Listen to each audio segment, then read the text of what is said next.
Well, hello there. Mhm.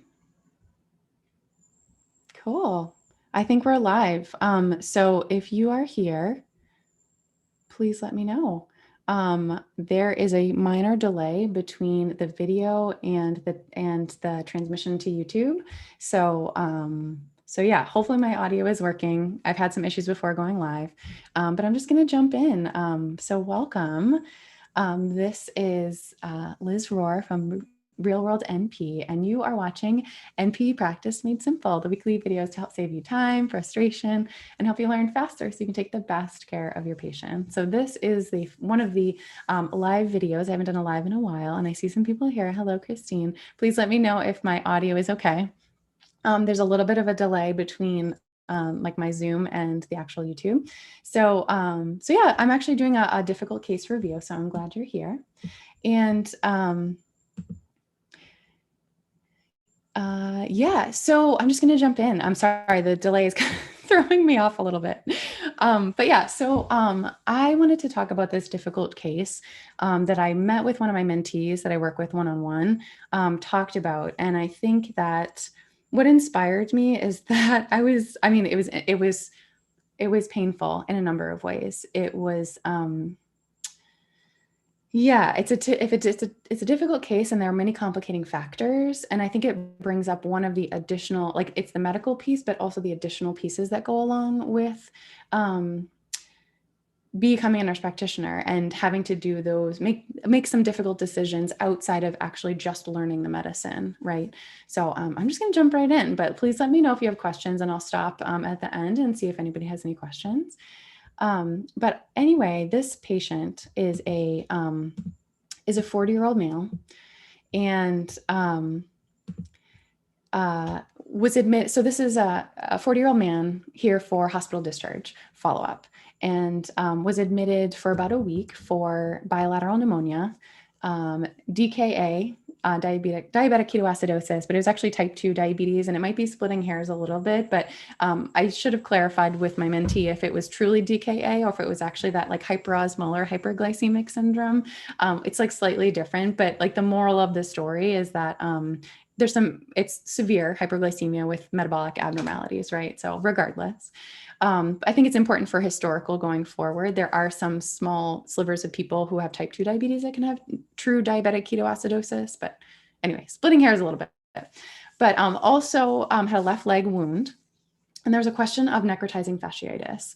So they did a CT scan of this like upper leg wound that showed some suspicion for possible necrotizing cellulitis, but it wasn't conclusive.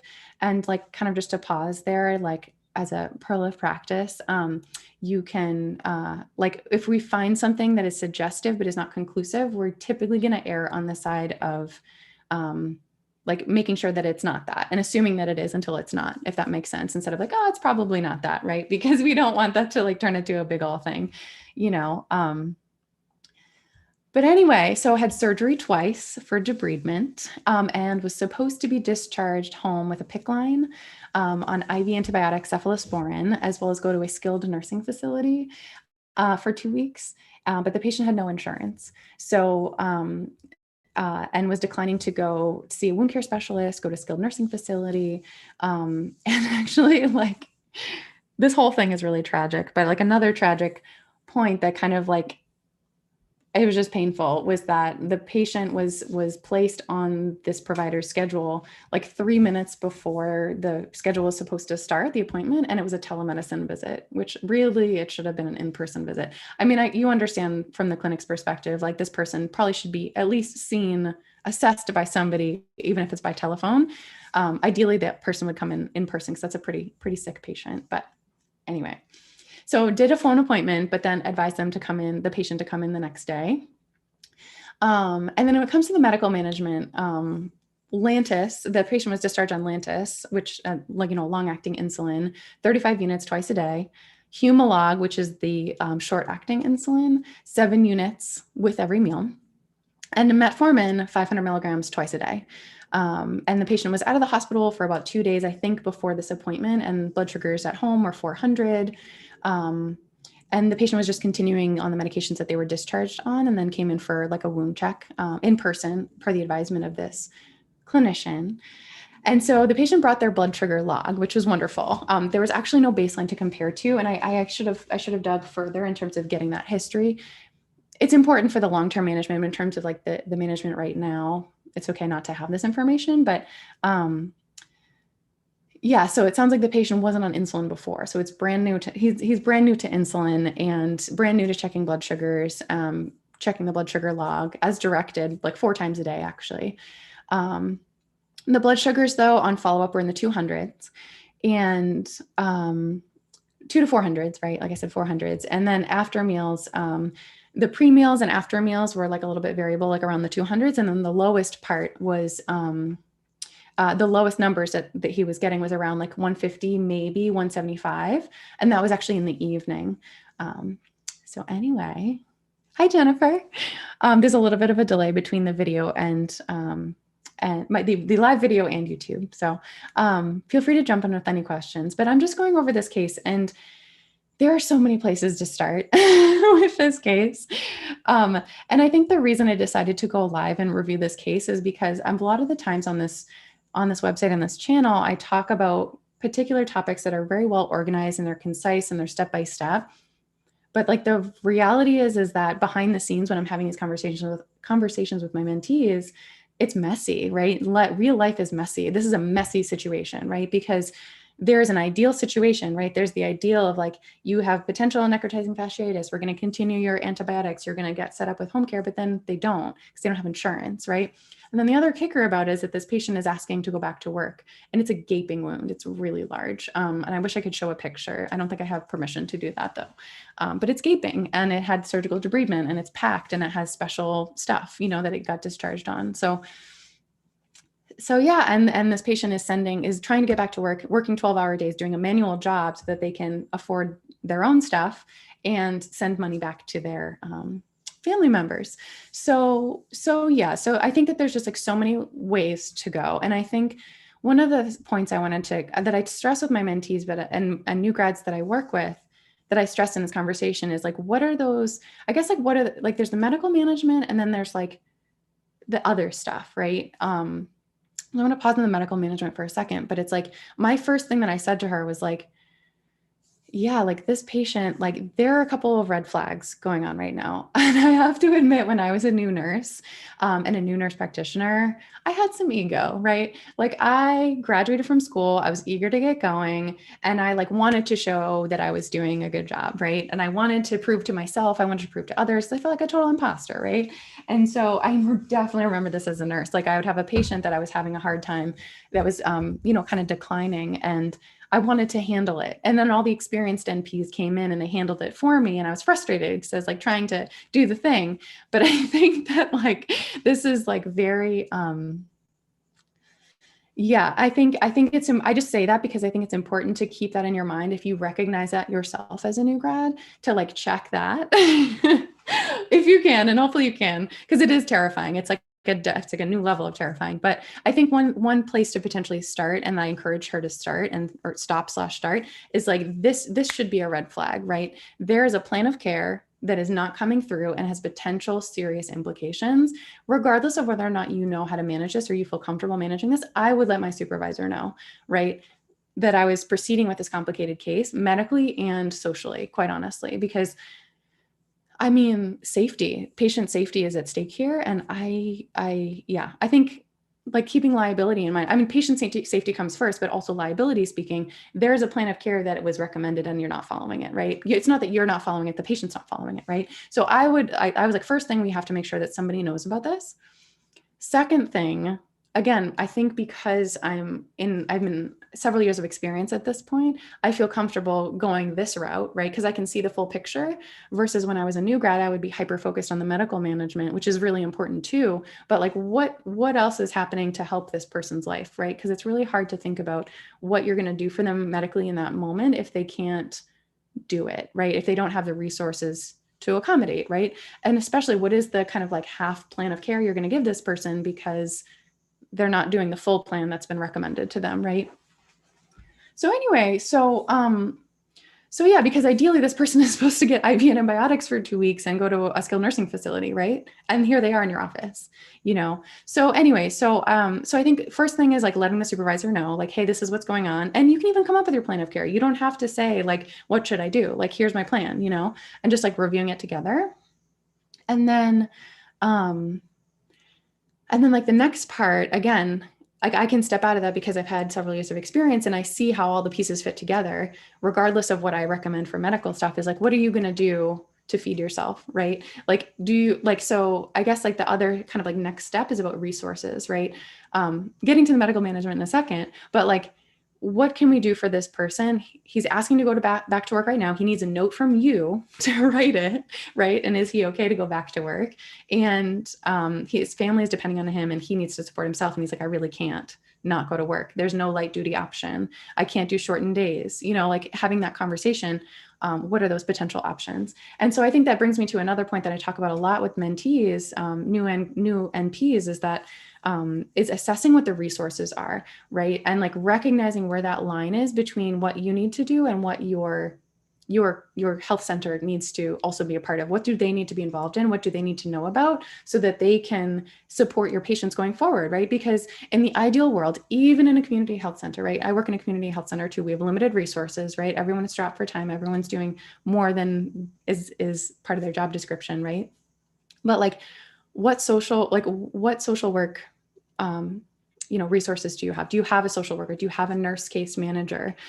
Do you have a community health worker, right? Do you have health benefits? So somebody to consult with health benefits, even if it's like a super part-time person, right? What are those resources in your clinic that you can, consult with to help with this person? Because that should hopefully, like if you can implant that red flag for yourself of like, oh, when we're getting to these places, somebody else needs to know about this, right? And supervisor as well as the clinical infrastructure. And I think that's a really hard thing to understand. At least I found really hard to understand as a new NP. And I see that a lot with new grads is that like, what should I do? And it's all on me. And it's like, oh, no. Like it is our job to take good care of our patients, but it's also upon us to let the managers know, right? And what are the systematic things that are happening? Because I actually know this clinic this person works in, and I'm familiar with the population she works with. And I know that this is not the first time that this has ever happened. It's not the first time it's happened to her. And I actually am very familiar with that clinic. And so I know that those patients, this is not uncommon, right? And this patient, English is a second language for this patient too. So I think that's the conversation that we had about those things. And she's investigating what resources they have, and then is going to bring that to the attention of the supervisor, who's going to hopefully act on that, right? Because that is their job. The chief medical officer, the operations director, the health center, the people who run the health center need to know about this because this is a problem for these patients, right? This is not the first time. So, and then the last thing, I guess, is the medical management, right? The last thing.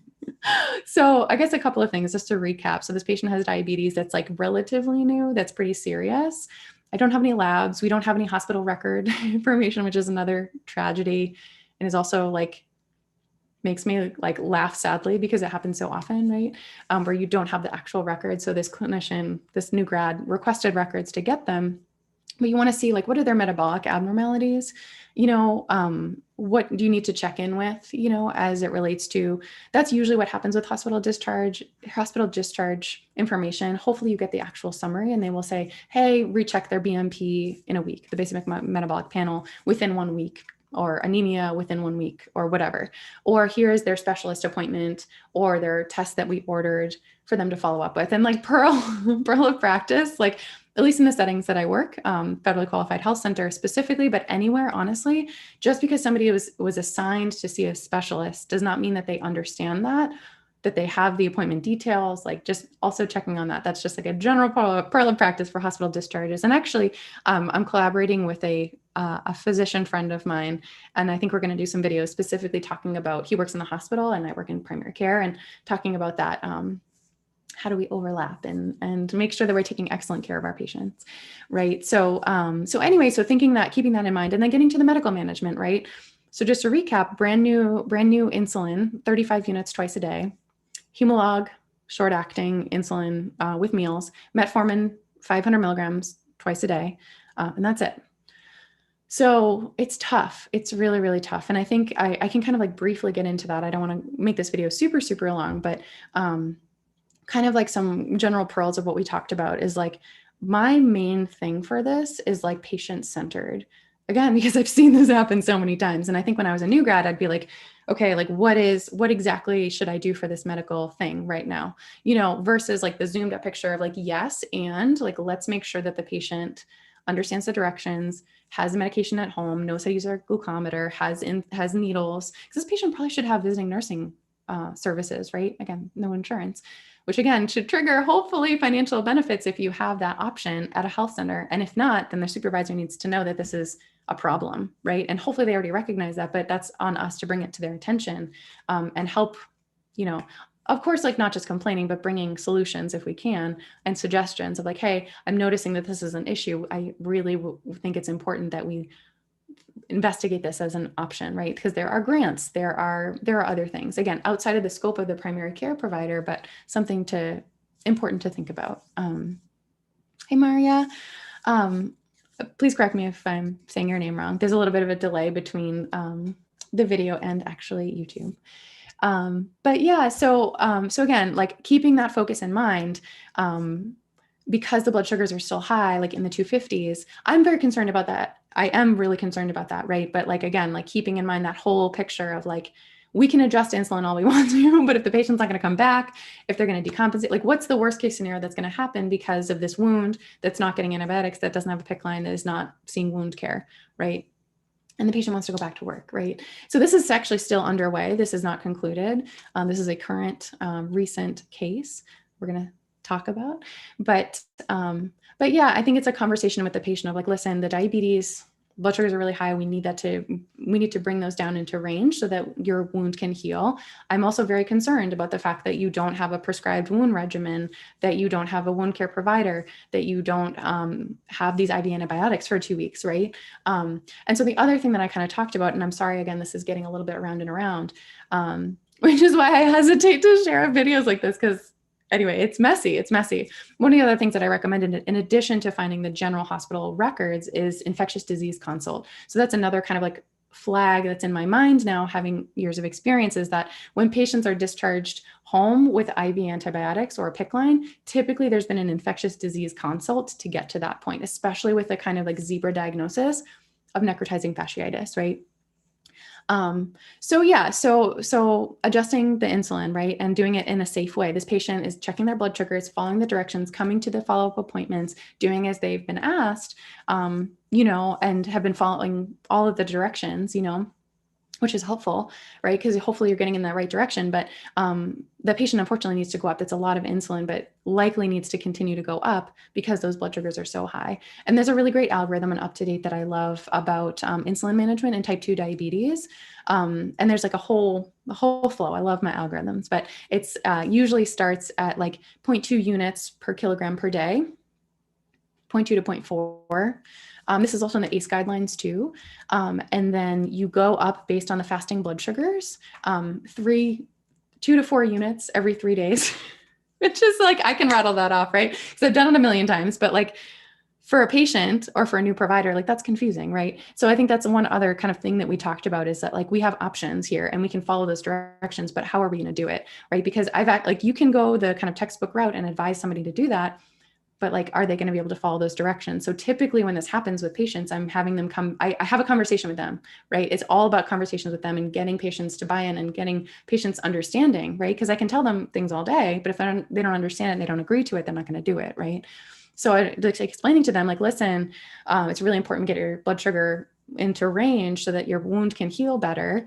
And this is what I recommend is slowly but gradually increasing these numbers until your blood sugars are this number. So please continue to keep your log. You have the option of doing it at home.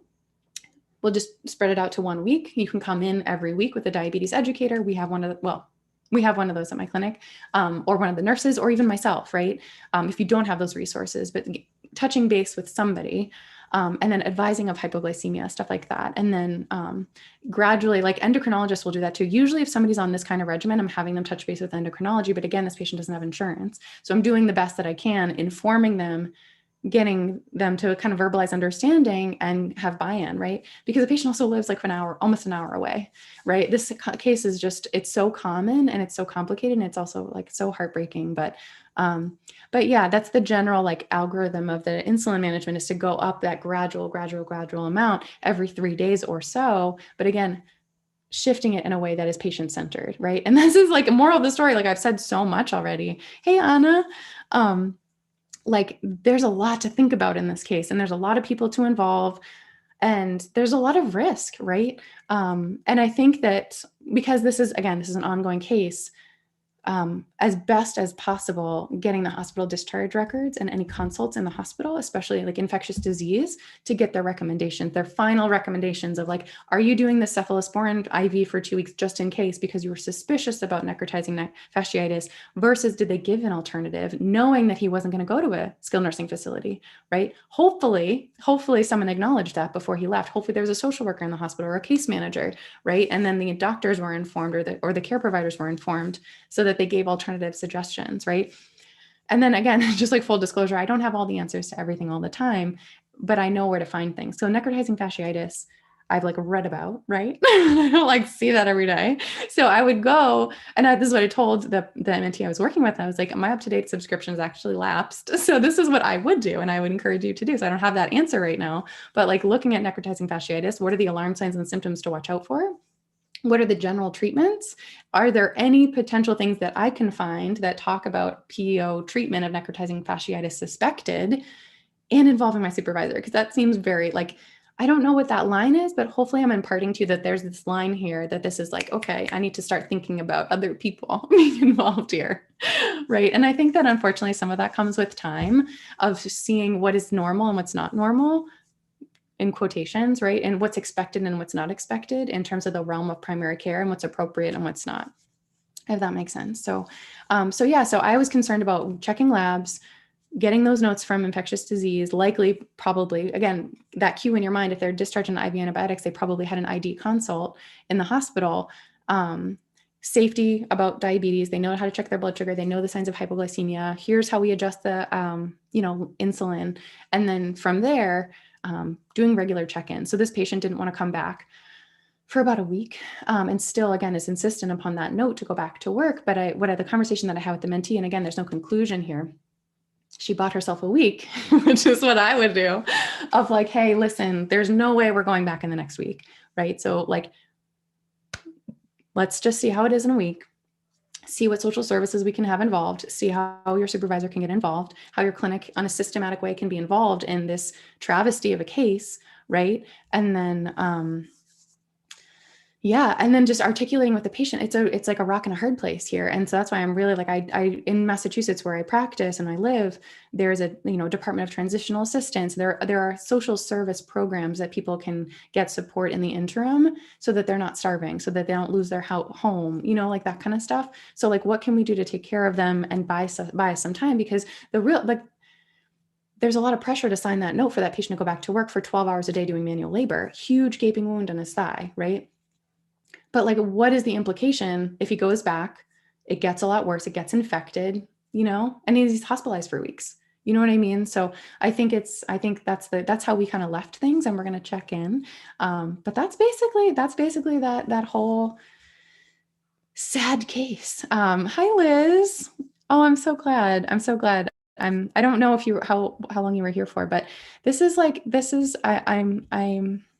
I like sharing.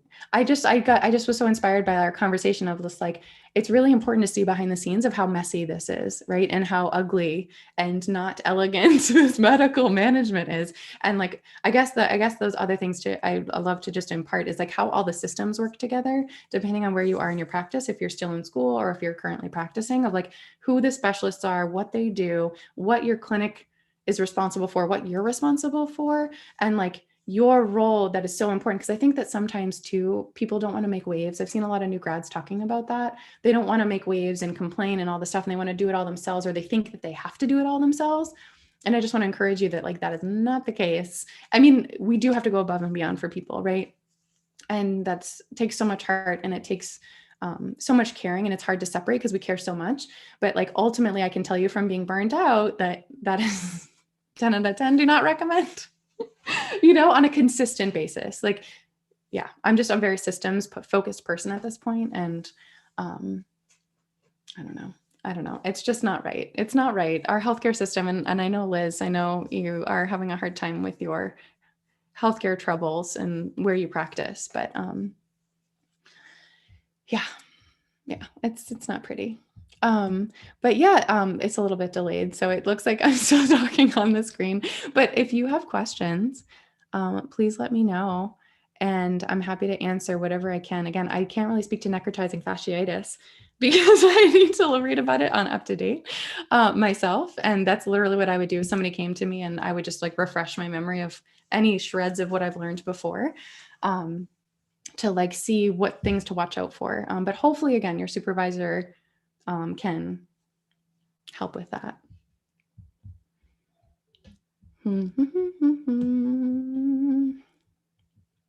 Cool. Well, I think I'm going to sign off, but thank you so much for hanging out. I really appreciate it.